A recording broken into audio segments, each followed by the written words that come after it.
Hello everyone, today we will talk about how to fix or how to solve the problem of locked account on the application of Discord.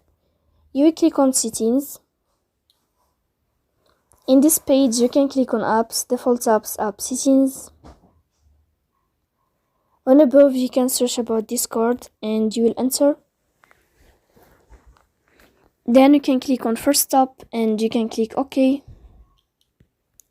After that, you'll enter to the window of storage. Here you can click clear cache. Don't click clear data because that can cause the errors that can delete your account. In the end, you can turn off your phone and you can wait a moment to turn on your phone again to fix that problem. So please don't forget to support us by like and subscribe. See you next time in another video, and thank you for your attention and your watching.